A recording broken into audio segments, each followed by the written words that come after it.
Welcome to Wednesday Wonderings. I'm glad you're with us today. Today we're going to look at John chapter 2, Jesus turning water into wine. And wow, this is exciting. And, It is. We're going to have a good time with this. We should have brought some wine or fake wine and Right, pretended and really freak people out. Now the Gospel of John, as some of you already know, is one of the more interesting of the Gospels because really there's the surface message and then there's the deeper message. There always seems to be something underneath going on. So you see the actions or you hear the words and then it has a deeper meaning. And John's mysterious like that. He instead of calling them miracles, he calls them signs. And that has interesting development as we go through the Gospel of John. This particular miracle, the first one that John records, and maybe the first one that Jesus did, signifies that there's a transforming power with Jesus. He changes water into wine. He changes water of Judaism into the wine of Christianity. Right? Wow. Yeah, That's pretty deep. It is deep, but the symbolism here and the meaning of this story, it seems like such a simple story. Jesus come to a wedding, and yet it's far more significant, as we're going to see. So we'll begin with it. It's a wedding. Listen to what it says in the Mishnah. That's writings of the Old Testament and in between the Old Testament and New Testament. They said if you're a virgin, you get married on a Wednesday. If you're a widow, you get married on a Thursday. If you're something else, I don't know what. Yeah. Wow. Right. So wedding were big affairs. Yeah. And they weren't just a one day thing. You would get married, and then you would have a week-long celebration in which you were paraded down the streets, and it was filled with joy. And then you were really kind of made king and queen for a week, and people would come by and celebrate you and bring you gifts and that sort of thing. Yeah. Yeah. Completely different than our culture, but other cultures, Vietnamese and other cultures, have multi-day feasts and celebrations. Yeah. So the wedding was at Cana, and Cana was a backwater town. Yeah. It was near Nazareth, right? But for Jesus' first miracle, here again, Jesus does a miracle, a big-time miracle, and yet it's not in a place where the masses were. It's no fanfare. No fanfare. And I think, in a way, it was done especially for his disciples, that they could put their faith in him. In fact, it says that at the end. So now we were talking ahead of time. Jesus goes to a joyful occasion, and you were saying about that about being cheery and all that as Christians. Yeah, I mean, a lot of times when people see this story, they go, well, I mean, they start getting into the alcohol question and things, and so people just in our lives, at least in my experience, they kind of at times think Christians are a bunch of prudes, or that Jesus is a prude. Well, if you haven't met a follower of Christ, like if you haven't met Pastor Rich or myself or the people of Grace, then whatever Christians you've met, they must not be Lutheran, because we are definitely not a bunch of prudes. We love that Jesus has given us life and to the full, and so we enjoy fellowship with one another and hanging out. And this text kind of shows, hey, Jesus is not against alcohol. He was very clear in that. He was against the over serving, being drunk, and so this is something where, hey, this is a celebration, and we are allowed as followers of Jesus to celebrate, to have a good time, and to enjoy life.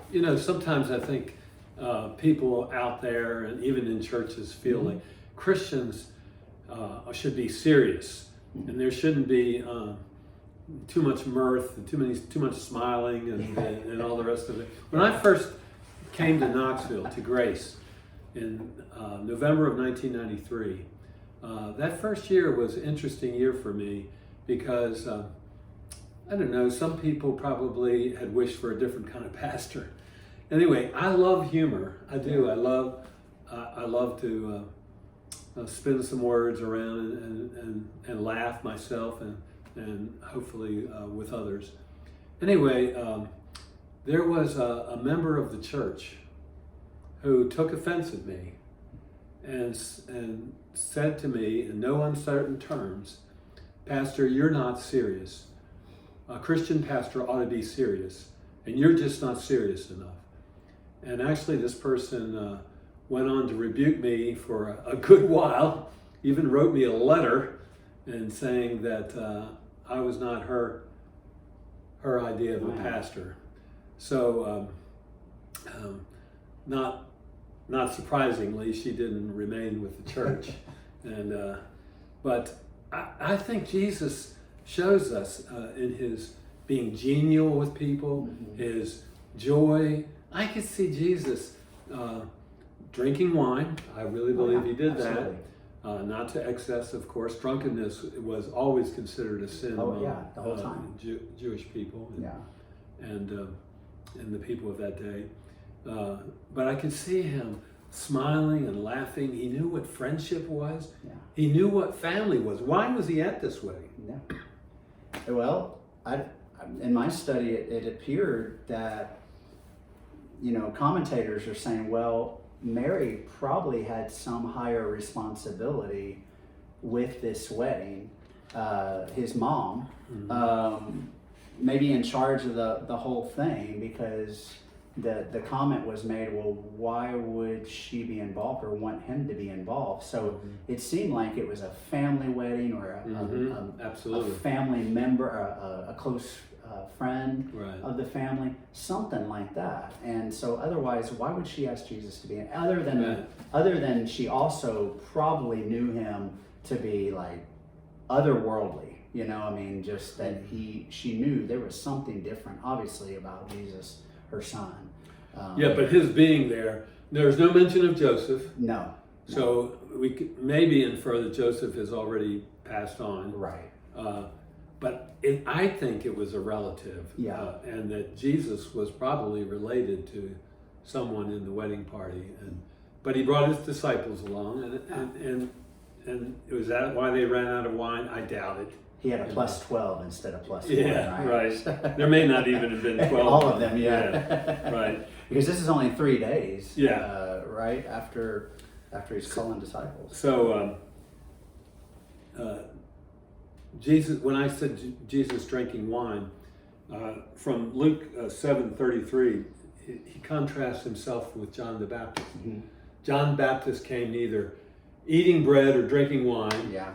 And Jesus came both eating and drinking, and you say that I'm a glutton, and you say I'm a drunkard and a friend of tax collectors and sinners.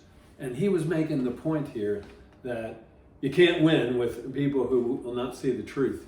Right. And Jesus definitely was one who embraced the festivals and the good times that he had here on earth. Yeah.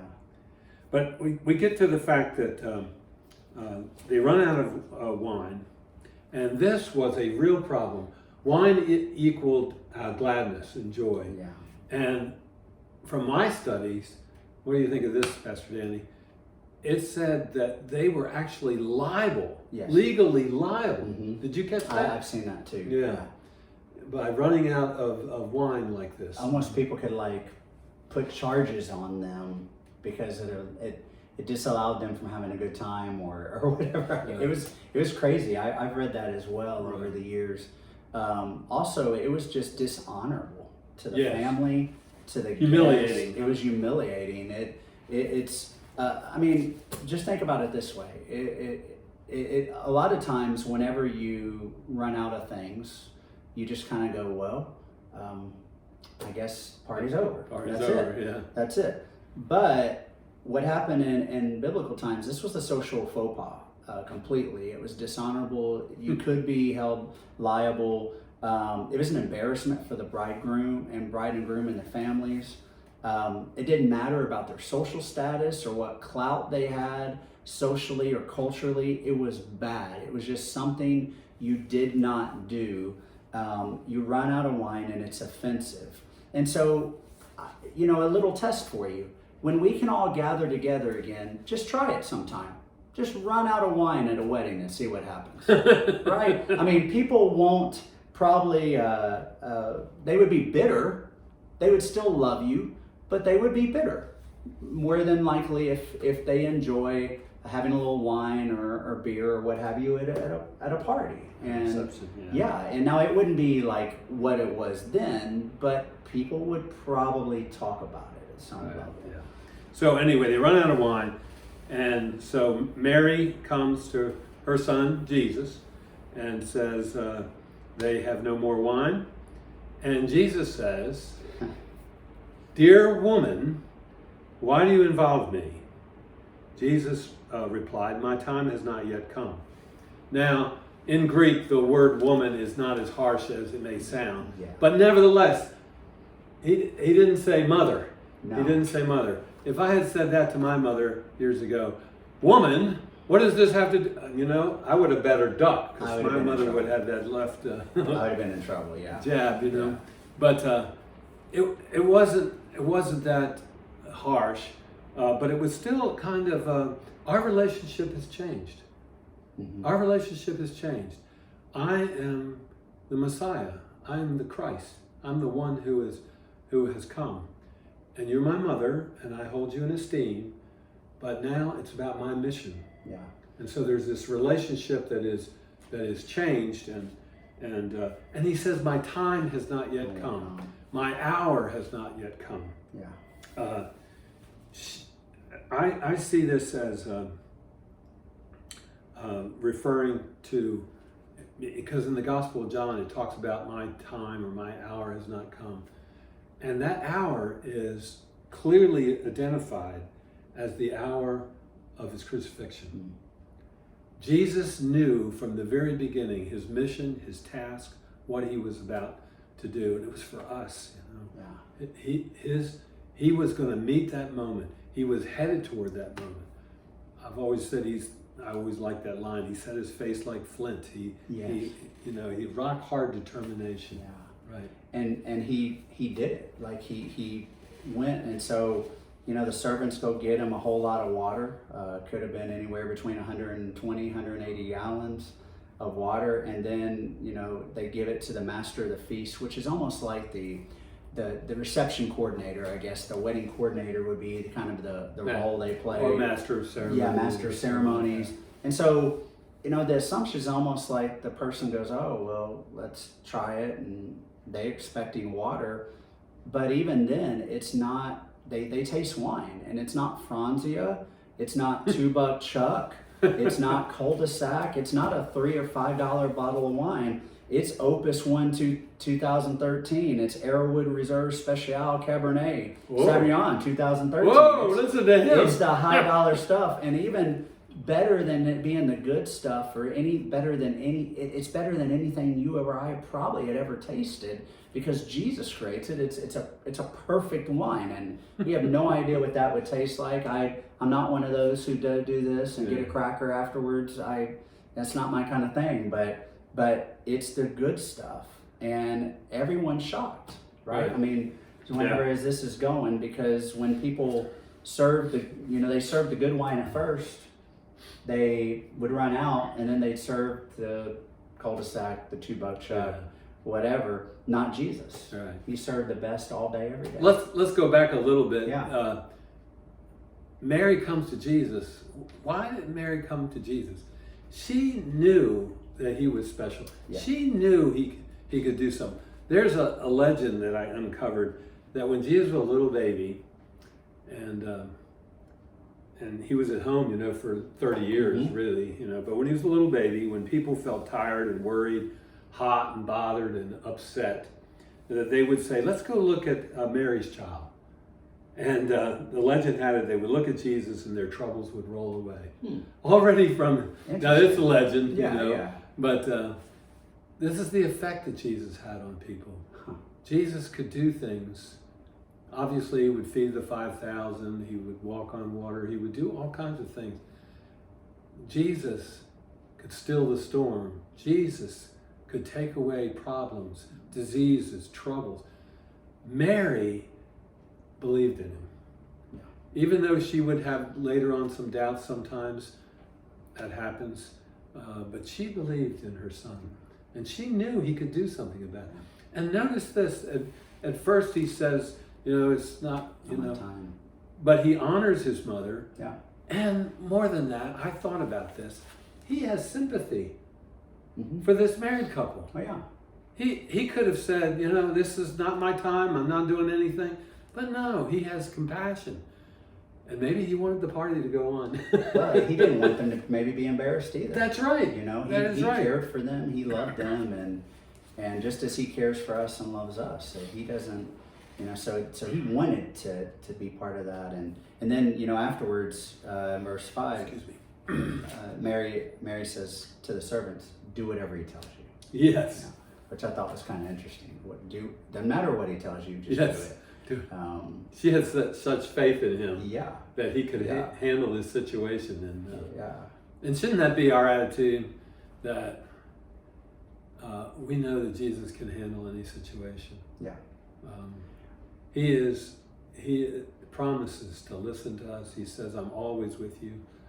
I'll never leave you." Yeah, with this story, I love, it's kind of like he makes a way when there seems to be no way. There's no wine. This is about to be a big deal for this family. You could probably feel the tension of the moment with the servants and everybody knowing this is not what's supposed to happen. And who knows why? I mean, there was commentaries, I don't know if you saw, well, Jesus brought a plus, 12, or he brought more people and they weren't expecting it. Right. Well, there's no way they would have run out of that much wine. They just didn't have enough. Right. And, something I did find was, just for reference of when Jesus turns water into wine, anywhere between 120, 180 gallons. Well, let's say just hypothetically, there's 150 gallons of water. Jesus turns water into wine. That would be 67 cases of wine, which would equal about 758 bottles of wine. So that is a lot of wine. And Jesus, to me, shows he makes a way when there's no way. And then his grace is above and beyond what we could ever ask or imagine. It's extravagant. It's extravagant. It's overflowing. Wine equals grace here, doesn't it? Yeah, yeah, absolutely. You know, another thing, I mean, just a practical thing. I think, what a wedding gift. Oh, yeah. He gave him a wedding gift, like. People wouldn't forget it. No. Was that the one? Oh, yeah, I was at that wedding. That was the one where the wine was the best I've ever tasted. Yes. I had the best time at that wedding.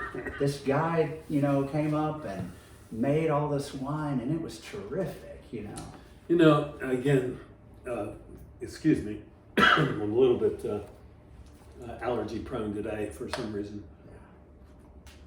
I was thinking about this miracle. Luther's catechism has said God provides us all that we need, Mm-hmm. Maybe we ought to look at Jesus' miracles as he's the God of nature.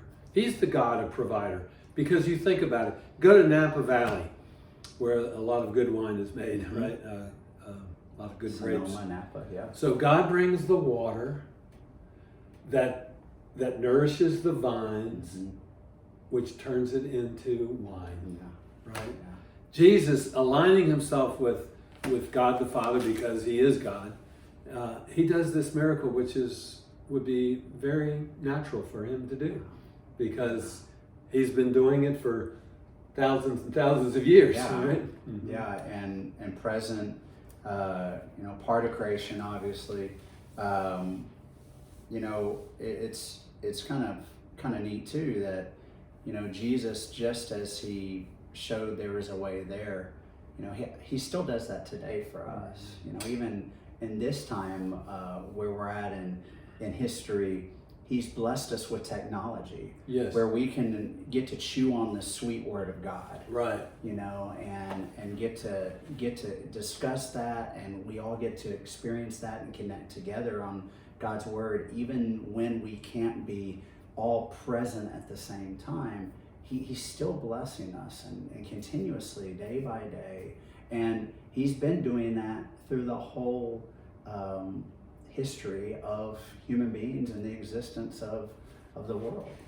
You know, Susie and I once went on a river cruise through wine country in France. Oh wow. Yeah, and part of the cruise, and we were neophytes. We're amateur wine drinkers, and so we knew really nothing about wine. But they had these tastings and everything like that. And the people on board that really knew, there was no drunkenness, by the way, but people on board this river cruise, they would talk about the texture of the wine and the flavor and how it exhibited itself and everything like that. And I thought, this is like grace.